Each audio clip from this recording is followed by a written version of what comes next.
My name is Evelyn Carter, and the first lie my family ever told me was so small I almost missed it. It happened at a dinner table when I was 14. My father had made steaks on the grill. My stepmother, Denise, kept asking my younger stepbrother, Caleb, if he wanted more potatoes, more soda, more pie. Every 5 minutes, somebody checked if Caleb was okay, comfortable, happy. At one point, I reached for the last dinner roll, and Denise smiled at me, sweet as honey, and said, "Oh, sweetheart, leave that for Caleb. He's still growing." And everybody laughed. My father laughed. Caleb laughed. Even I laughed. But something about it stayed with me. Not because of the bread, because of how natural it felt to them that I should take up less space. That was the first time I remember realizing there were invisible rules in that house. Rules nobody said out loud because they didn't have to. Everybody already understood them except me. Caleb mattered more. Denise's comfort mattered more. Peace mattered more. And my role, my real role, was to make everything easier for everybody else. I got very good at that. By 16, I was translating arguments before they happened. I could tell from the way Denise closed a cabinet whether dinner was going to be tense. I could tell from my father's footsteps whether he was irritated from work and needed silence. I knew when to disappear upstairs. I knew when to smile. I knew when to say, "It's okay, don't worry about it," even when it absolutely was not okay. People think survival looks dramatic. Most of the time, it looks like becoming agreeable. Before I go any further, if you're listening right now, drop your city and local time in the comments. I always read them later at night, and it honestly blows my mind how many people are sitting in different corners of the world hearing the same story at the same moment. Anyway, the phone call came on a Thursday at 12:47 a.m. I remember the exact time because I had been asleep on the couch with my laptop open on my chest, and the ringtone cut through the apartment so sharply it felt surgical. Unknown number. I stared at it for a second. Then I answered. My father didn't say hello. He said, "You need to come home this weekend. It's about your grandmother's property." Not, "How are you?" Not, "It's been a while." Not, "I miss you." Just property. I hadn't spoken to him in nearly 5 years. 5 years of silence can sound very loud when it ends suddenly. I sat up slowly and said, "Why now?" There was a pause on the other end, the kind where you can hear somebody deciding how much truth they're willing to risk. Then he said, "There are some documents that need to be handled." Documents. That word hit me funny, because people only use cold words when they're trying to keep emotion out of something emotional. I asked, "What documents?" He exhaled hard through his nose like I was already making things difficult. "We'll talk when you get here." Then he hung up. That was it. No warmth, no explanation, just an order disguised as an invitation. And the crazy thing? I already knew something was wrong before I even stood up from the couch. You ever have that feeling where your body notices danger before your brain catches up? That. I'm 34 years old. I work in financial compliance for a healthcare company in Chicago. My literal job is identifying inconsistencies in records people hope nobody notices. Missing approvals, altered timelines, tiny details that unravel entire systems if you pull hard enough. After enough years doing that kind of work, you develop instincts, and my instincts were screaming. I barely slept that night. At 7 a.m., I made coffee, opened my laptop, and started looking. Because here's something I learned the hard way. When people suddenly want reconciliation after years of silence, check whether paperwork is involved. My grandmother, Eleanor Carter, died 3 years earlier. She was my father's mother, and she was the only person in my family who ever loved me without conditions attached to it. She used to call me kiddo, even when I was 28 years old. She'd mail handwritten birthday cards with $20 bills tucked inside because a girl should always have emergency cash.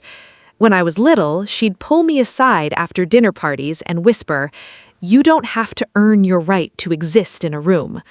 At the time, I didn't fully understand what she meant. Later, I understood completely. When she got sick, I visited every chance I had. Even after I stopped speaking to my father, I still called her every Sunday evening. Then, one day, the calls stopped connecting. I found out she died from Facebook. No joke. A distant cousin posted funeral flowers with the caption, "Rest easy, Nana." That's how I found out. I called my father immediately. He answered irritated, like I'd interrupted something important. I said, "Grandma died?" He said, "We were going to tell you." We're going to. Past tense pretending to be future tense. I remember gripping the kitchen counter so hard my hand cramped. I asked when the funeral was. He said, "Tomorrow morning." Tomorrow. Meaning they already knew, already planned it, already discussed it, and nobody called me. I still went, sat in the back row, alone. Nobody saved me a seat with the family. Denise hugged people dramatically and cried into tissues she kept dabbing carefully under her eyes so her makeup wouldn't run. Caleb shook hands with people near the front. My father barely looked at me. At one point during the service, Caleb glanced back, saw me sitting there, and immediately looked away. That look stayed with me for years, because guilt has a body language of its own. After the funeral, I stopped trying. No dramatic speech, no screaming, no final confrontation. I just disappeared quietly from people who had spent years disappearing from me emotionally. And apparently, they were perfectly comfortable with that arrangement. Until now. By 8:15 that morning, the texts started rolling in. First, Denise. "Evelyn, your father said you're coming this weekend. I know things have been complicated, but family is family at the end of the day." That heart emoji irritated me more than it should have. Then Caleb. "Hey sis, been too long. Maybe this can be a fresh start." Fresh start. People love calling it a fresh start when they benefited from the old arrangement. I stared at the messages and felt the same thing building in my chest that I feel during fraud reviews at work. Pattern recognition. Too coordinated, too polished, too fast. Something had happened, and whatever it was, they were scared enough to start pretending we were close again. At 9:02 a.m., I called the law office listed on my grandmother's old paperwork, Miller and Grant Legal Associates. An older woman answered.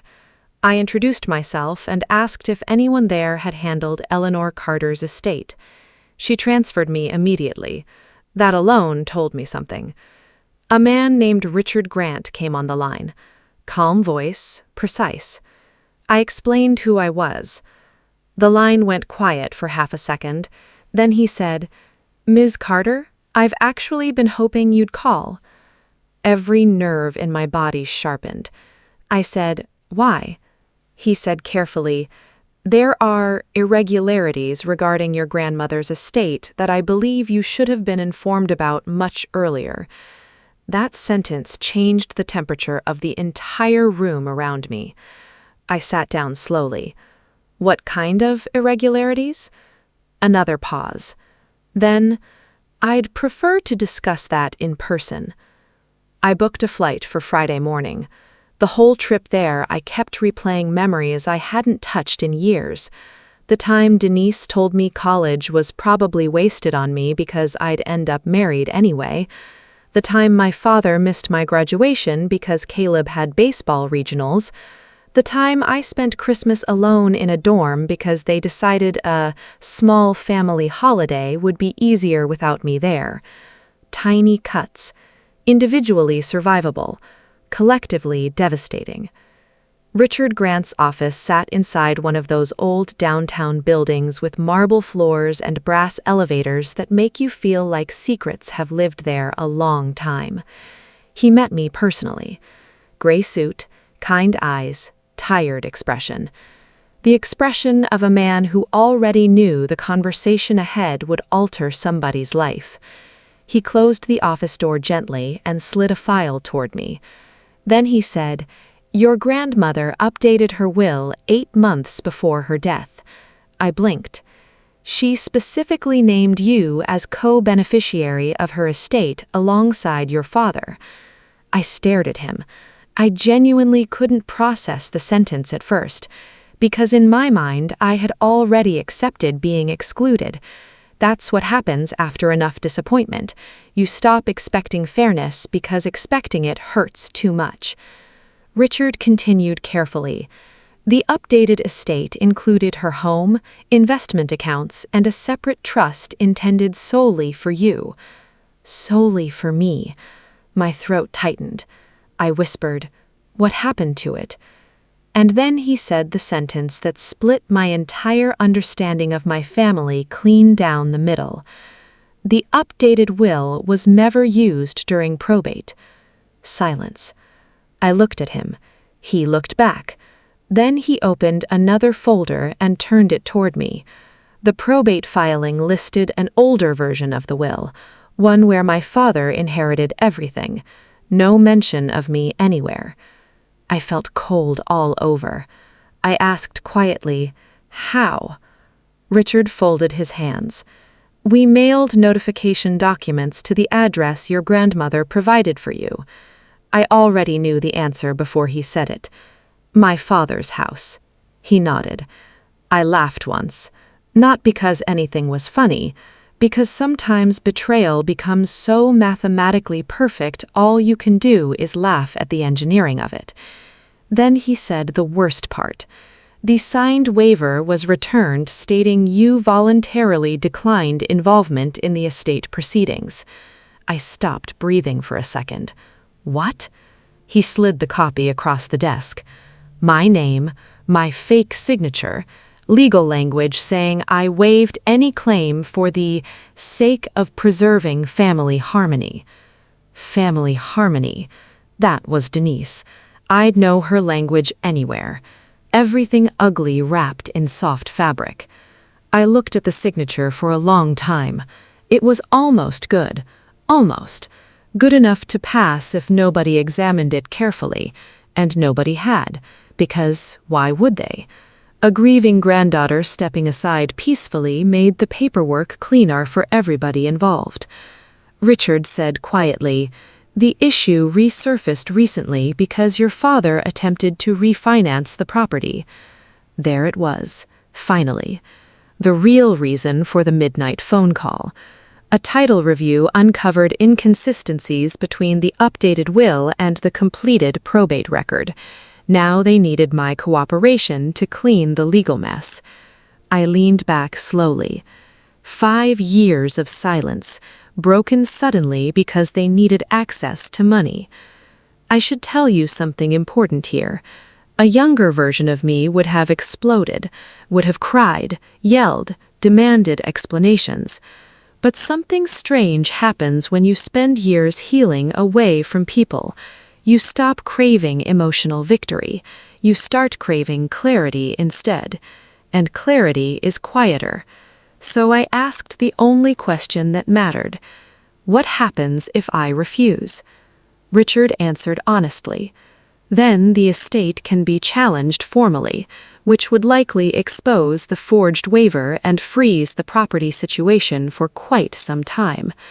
I nodded slowly. Then I asked, "What do they think I know?" He gave me a small, sad smile. "I suspect they think you know very little." I remember walking out of that office into cold afternoon wind feeling weirdly calm.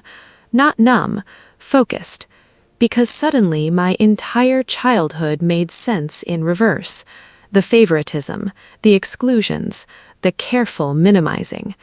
People who feel entitled to your silence eventually start depending on it. That night I stayed in a hotel instead of going straight to my father's house. Around midnight there was a knock at my room door. I opened it and found Caleb standing there, hands in pockets, nervous. He looked older than I remembered. Less certain. He said, "Can I come in?" I almost said no. Instead, I stepped aside. He sat in the chair near the window while I stayed standing. For a minute, neither of us spoke. Then he finally said, "You talked to the lawyer." Not a question. I nodded. He rubbed his face hard with both hands, and suddenly he looked exhausted in a way I recognized immediately. Beat exhaustion of somebody who's been carrying guilt too long. "I didn't know everything," he said quickly. "Not at first." I stayed quiet. He swallowed. "I knew there was another will. Dad mentioned it after Grandma died. Denise said it would only cause drama, and Grandma was confused near the end anyway." Confused near the end. Funny how dead women become conveniently confused whenever money appears. Caleb looked at me finally. I should have said something. "Yes," I said. That hit him harder than yelling would have, because people prepare for anger, they don't prepare for agreement. He stared at the carpet. I kept telling myself it wasn't my business. I said softly, "It became your business the second you benefited from it." That one landed too. His eyes watered instantly. He whispered, "I know." And for the first time in my life, I think Caleb truly saw the system he'd grown up inside. Not because he suddenly became a villain, because he finally realized comfort can turn you into a bystander without you noticing. Before leaving, he stopped at the door and said something I still think about sometimes. "You know what the messed up part is?" "What?" He laughed bitterly. "Grandma loved you the most. Everybody knew it." Then he left. I barely slept. Saturday morning, I met Richard again. He showed me the updated will officially. My grandmother's signature, witness signatures, dates. Legitimate. Real. She had tried to protect me.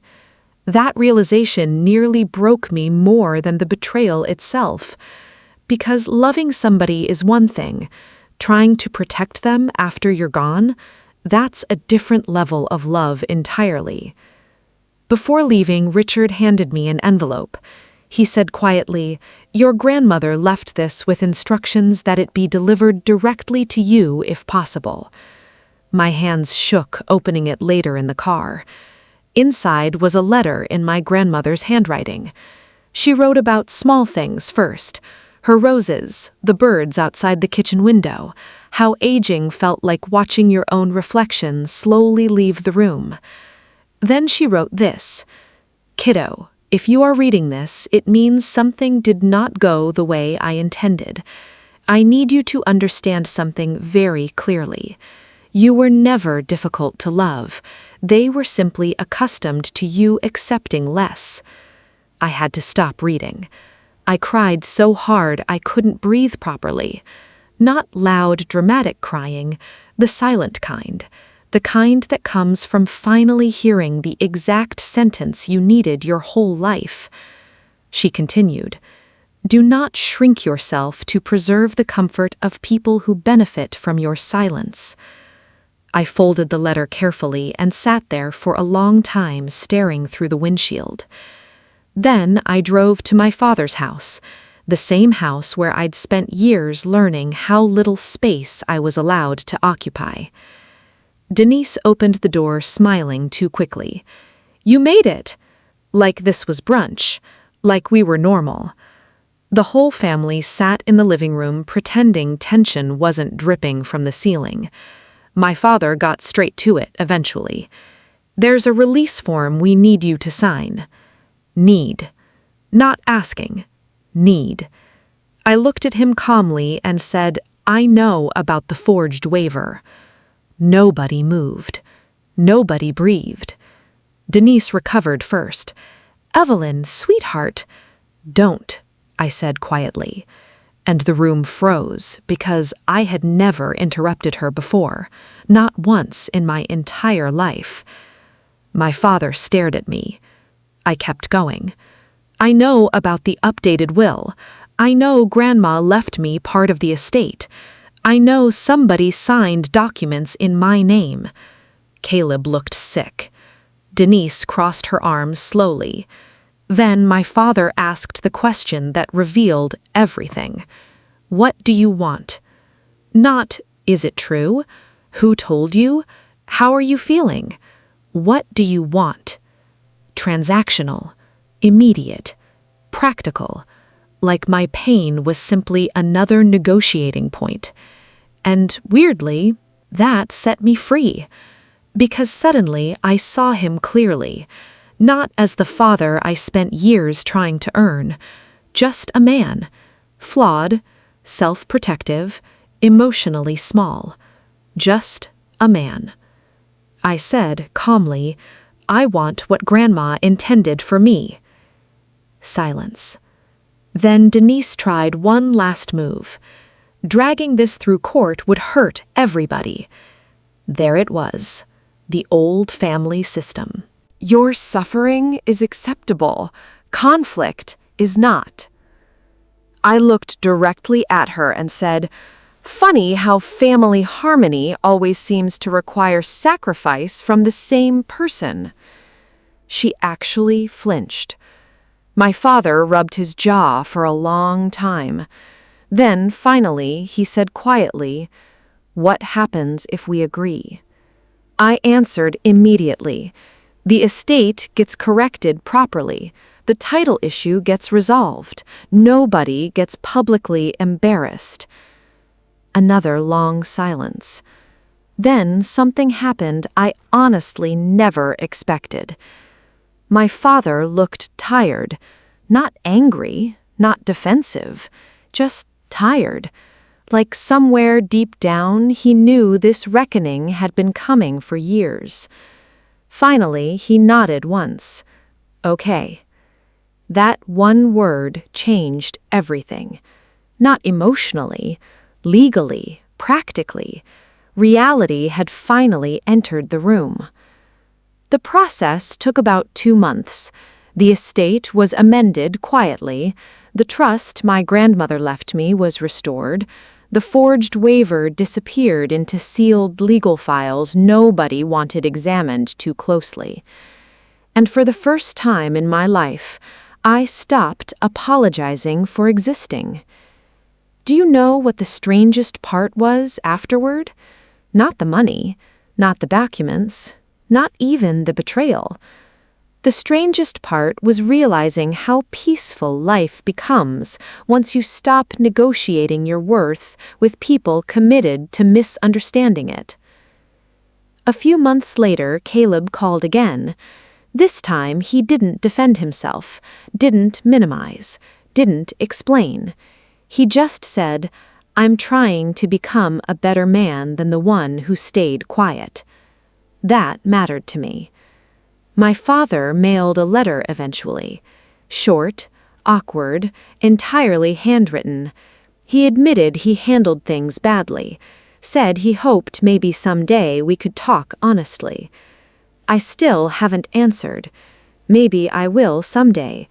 Maybe not. Healing isn't forgiveness on demand.